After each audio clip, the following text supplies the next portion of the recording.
Permítanme presentarles nuestro estudio en esta noche al recordarles lo que la Biblia dice acerca del costo de ser un cristiano. No se tiene que decir que Jesús enfatizó el costo del discipulado. Él dijo, nadie construye una torre quien primero no calcula el costo. Nadie entra a la guerra sin primero evaluar su capacidad de ganar la victoria.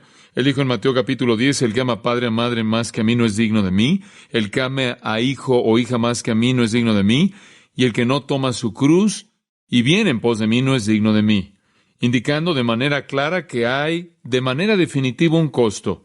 Y lo mismo sale de Lucas capítulo 14, en donde, como dije, él señala esas mismas verdades a lo largo de la misma idea de construir una torre y de pelear una guerra. Él está diciendo que hay un costo involucrado y debes evaluar ese costo.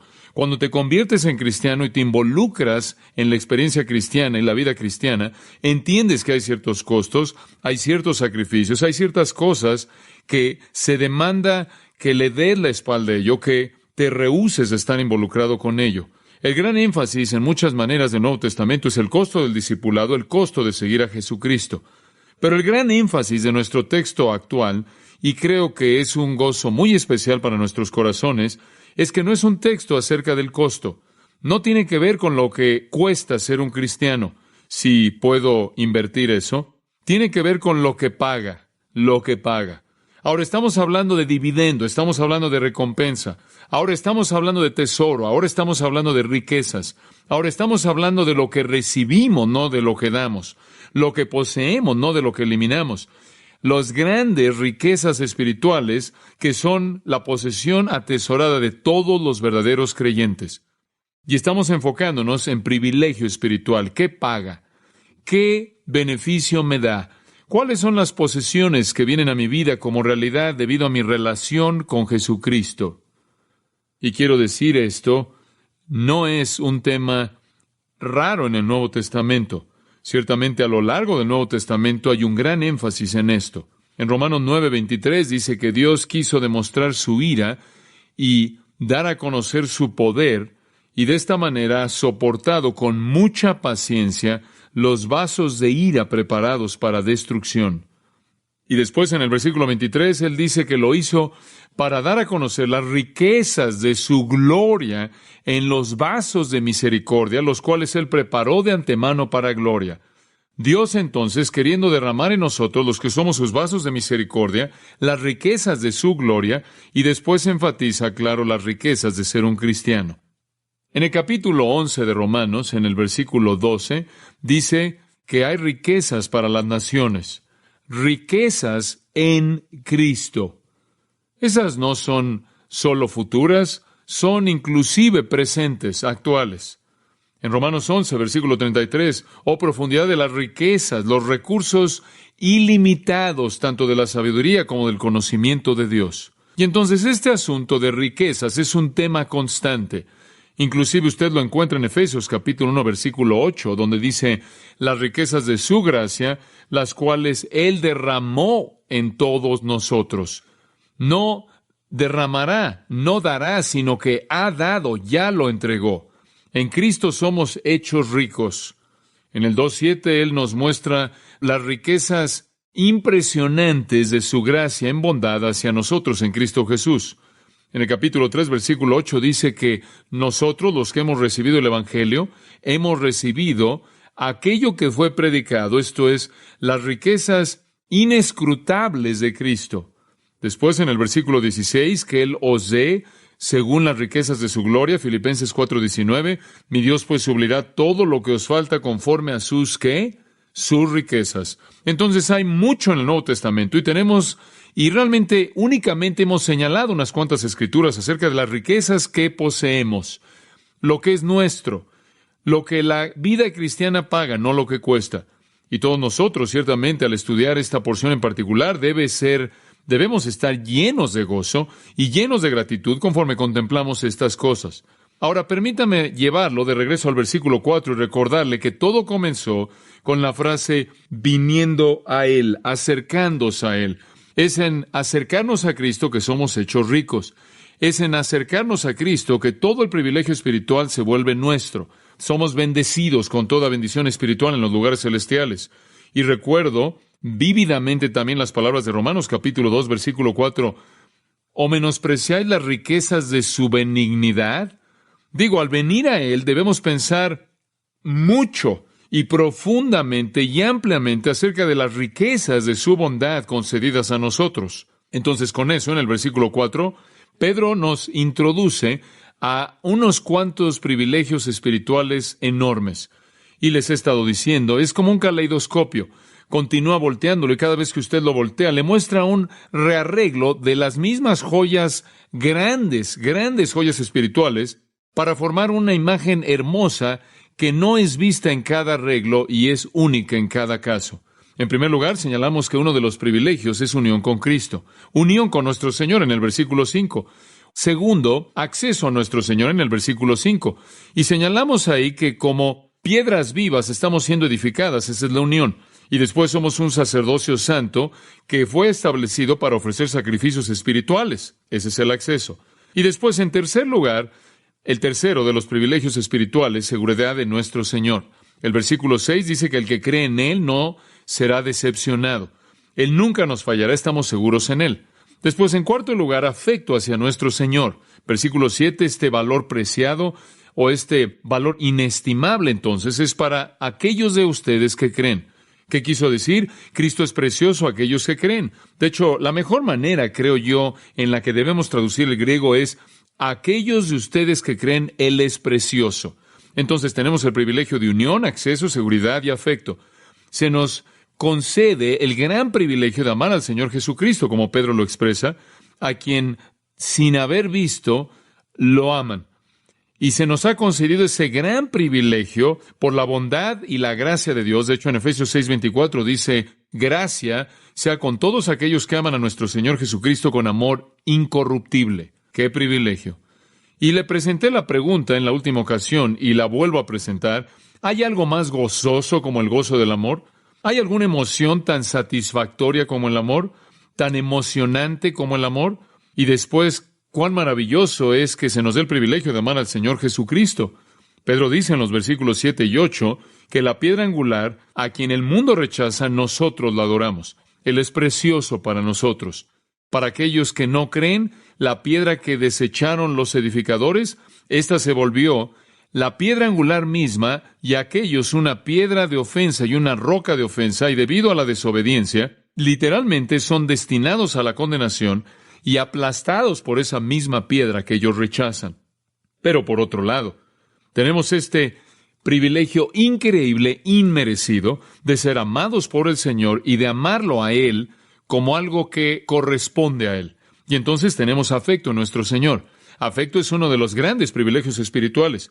Solo los creyentes verdaderamente valoran a Jesucristo. Solo para nosotros Él es amado. Solo para nosotros Él es preciado. Solo para nosotros Él no tiene precio. Él está por encima de todo y solo para nosotros tiene un valor inestimable. Inestimable. Por otro lado, para los incrédulos que son desobedientes, no tienen amor hacia Cristo y están condenados por esa incredulidad. Están condenados por esa desobediencia. Están condenados por esa falta de amor. Esas tres cosas son la demostración de su estado no regenerado. En 1 Corintios 16:22, Pablo lo expresa de esta manera. Si alguno no amare al Señor, sea anatema, sea maldito. El incrédulo no ama al Señor y por lo tanto no tiene el deseo de obedecer al Señor, no cree en el Señor. Simplemente lo opuesto es la realidad con nosotros. Ahora, permítame llevarlo a un quinto gran principio. Versículo 9. Para añadir a nuestra lista, podemos añadir esta. Escogidos por nuestro Señor. Escogidos por nuestro Señor. El versículo 9 nos da una repetición casi a manera de staccato de estos diferentes privilegios espirituales. El primero es, mas vosotros sois linaje escogido. Mas vosotros sois linaje escogido. Por cierto, el griego en este versículo en particular es enfático. Es un adversativo enfático, creo que podríamos llamarlo así. Él está hablando de la condenación de aquellos que están sentenciados al infierno debido a la desobediencia y por no amar a Cristo. Y después él dice, más, un término muy fuerte. Por otro lado, ustedes son linaje escogido. A diferencia de aquellos que están destinados a la destrucción debido a su rechazo de Cristo, debido a su incredulidad, debido a su fracaso, al no valorarlo como precioso, ustedes, por otro lado, son un genos escogido.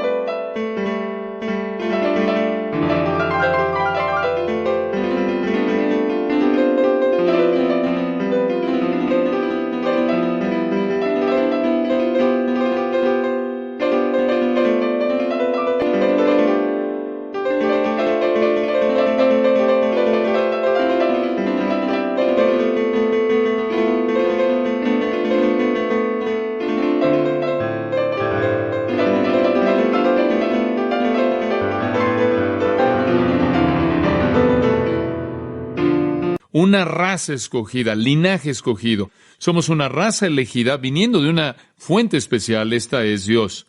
Ahora, por cierto, hemos estado señalando a lo largo de este estudio que aquí Pedro está remontándose al Antiguo Testamento y tocando textos del Antiguo Testamento. Hemos citado varios de ellos. Él hizo referencia a pasajes del Antiguo Testamento en los versículos 4 y 5. Él cita de manera directa en el versículo 6 y 7 y 8. Y ahora de nuevo él está remontándose en el versículo 9 a tocar pasajes del Antiguo Testamento. Y cuando él dice que somos una raza o linaje escogido, él está remontándose a Deuteronomio capítulo 7. Y en Deuteronomio capítulo 7, en el versículo 6 dice, pues vosotros sois un pueblo santo para Jehová vuestro Dios.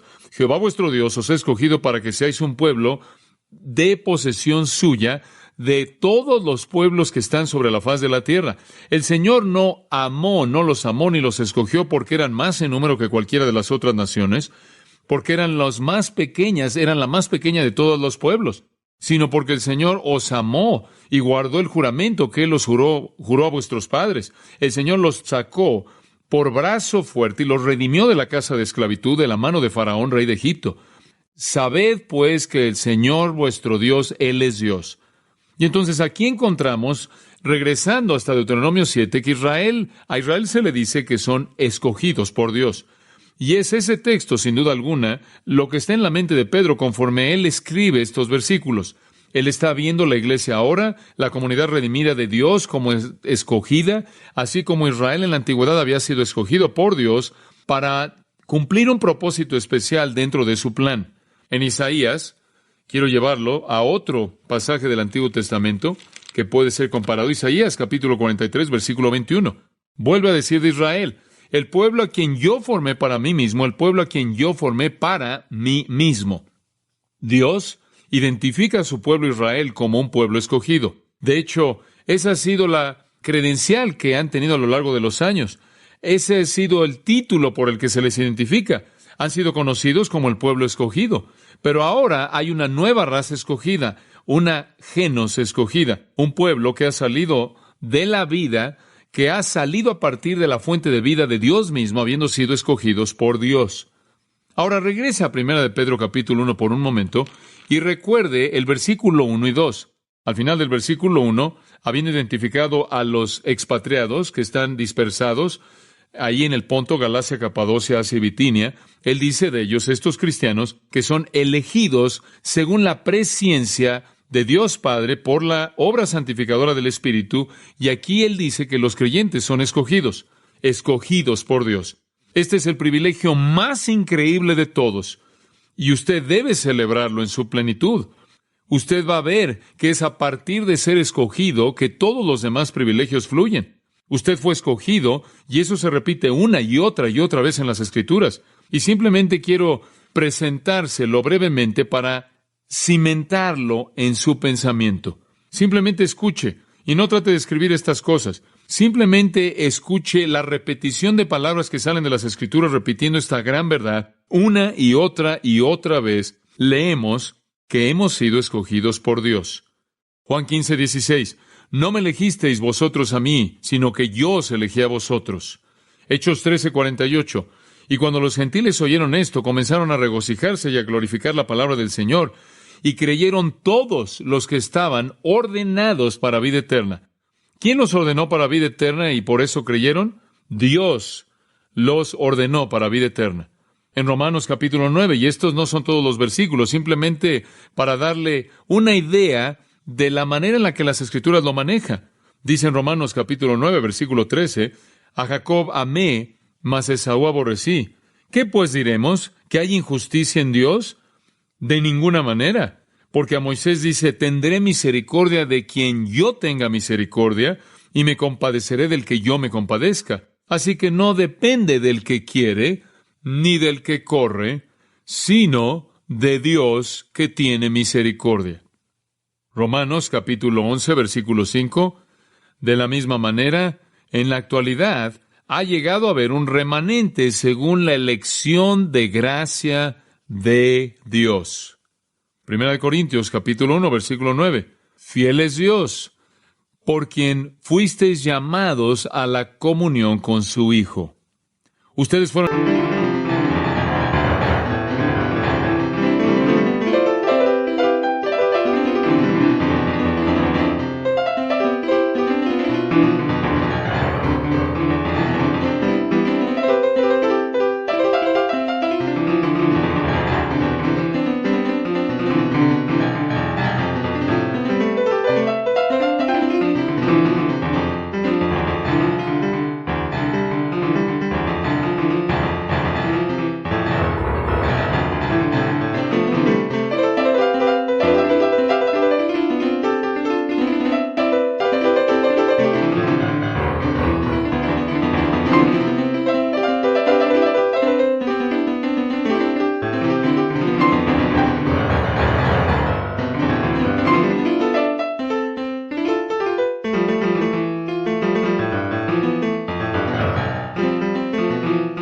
llamados por Dios a la comunión con su Hijo.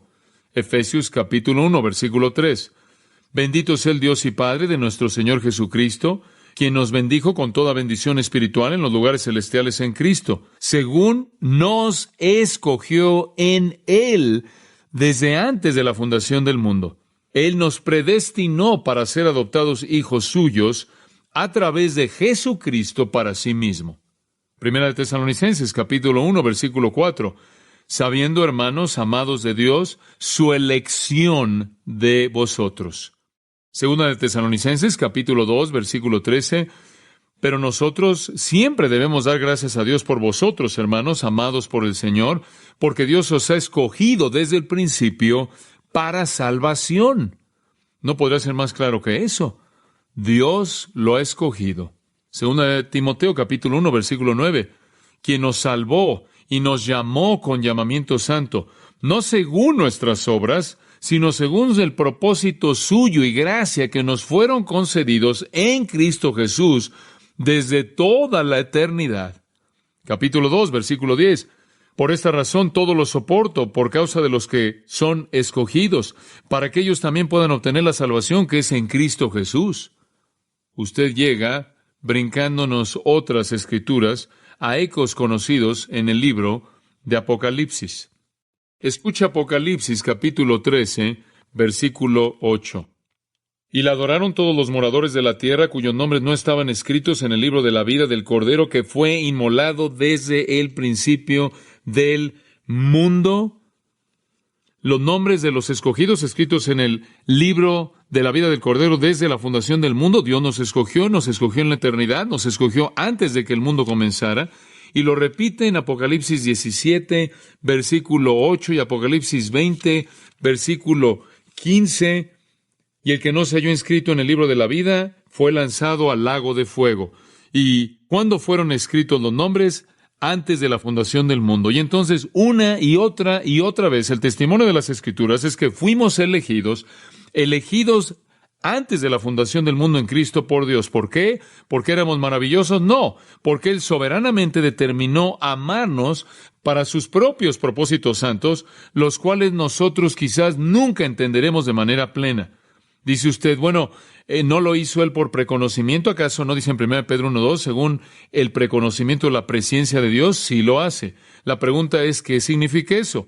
Algunas personas dicen, bueno, simplemente significa que Él supo antes lo que haríamos, y entonces, al saber desde antes lo que haríamos, Él nos escogió en base a ese conocimiento. O Él simplemente sabía que iba a pasar por la naturaleza que Él había hecho, que Él había diseñado en nosotros lo que haríamos, y de esta manera nos escogió acerca de nuestro futuro. Y eso no es verdad. Eso no es lo que preconocimiento o presencia significa.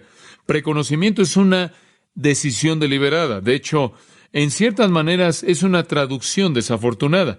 Significa una decisión deliberada. No significa que Dios ve al futuro, ve hacia adelante y sabe lo que vamos a hacer y entonces Él actúa.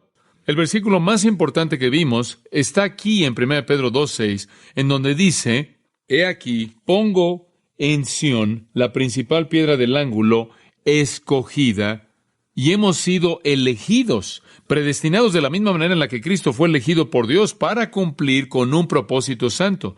Entonces, hemos sido elegidos, Cristo ha sido elegido, la iglesia ha sido elegida. Isaías 42:1, «He aquí mi siervo, mi escogido, en quien mi alma se deleita». Ahora, Dios ciertamente no vio a lo largo de la historia y dijo, veo un hombre llamado Jesús que nacerá, y un hombre llamado Jesús hará ciertas cosas, y entonces lo escojo. Claro que no. Él es escogido, somos escogidos. Él es escogido por la soberanía absoluta de Dios, somos escogidos por la soberanía absoluta de Dios. No es cuestión de que Dios vio hacia el futuro en la historia y después escogió en base a lo que haríamos por nuestra propia voluntad, en absoluto. De hecho, si Dios está viendo por algún telescopio largo, viendo el futuro y esperando que nosotros actuáramos, entonces eso hace que el hombre sea soberano, eso le da al hombre el crédito por su propia fe. Y eso supone que el hombre puede y busca a Dios. Eso hace de la salvación una obra humana y relega a Dios a una deidad de segunda clase que no puede recibir tanta gloria como nosotros merecemos. Y todas esas ideas son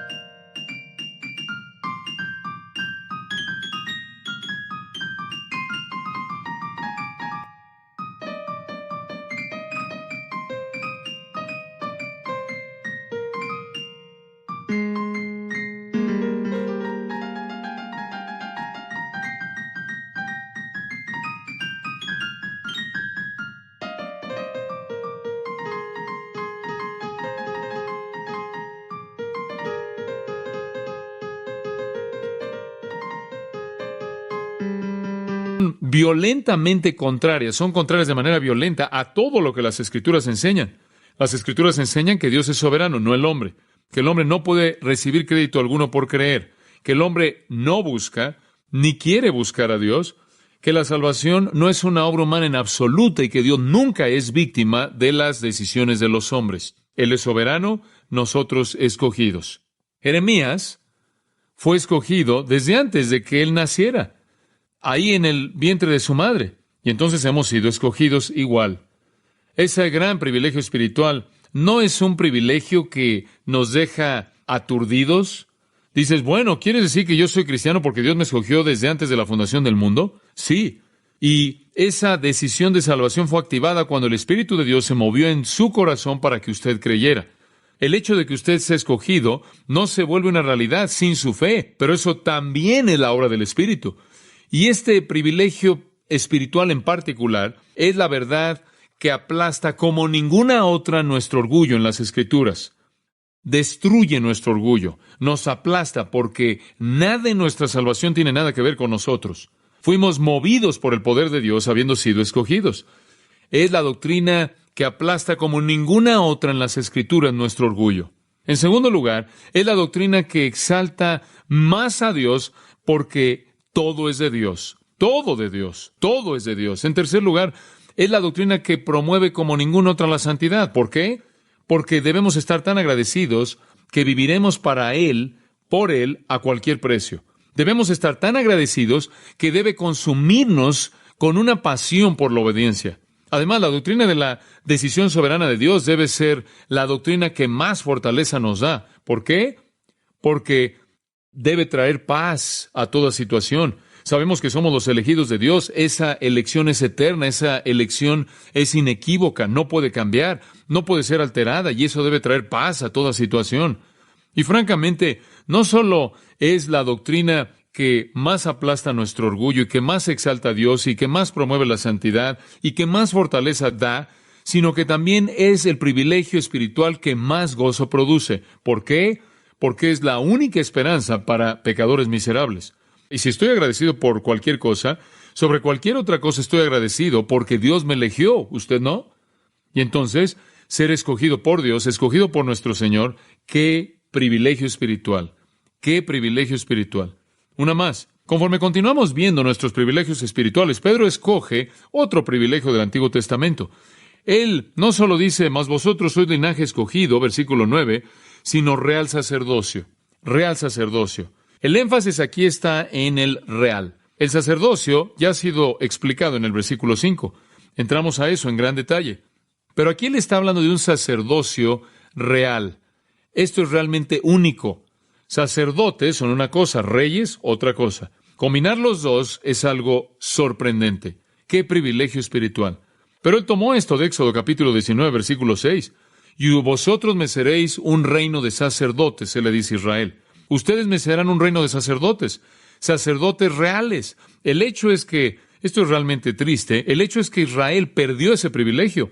Un sacerdote debió ofrecer sacrificios a Dios y un rey gobernar, tener dominio. Entonces llamemos al punto número 6, dominio con nuestro Señor. Ese es el sexto privilegio, dominio con nuestro Señor. Israel pecó, Israel perdió el privilegio. Israel nunca pudo vivir el dominio. Dios les había prometido un reino, Dios les había prometido que ellos dominarían. Nunca lo vieron, nunca lo experimentaron. Ellos lo perdieron debido a su apostasía y debido a que ejecutaron al Mesías. Pero ahora Él le dice a la iglesia, ustedes son mi nuevo real sacerdocio. No solo sacerdotes, sino sacerdotes reales.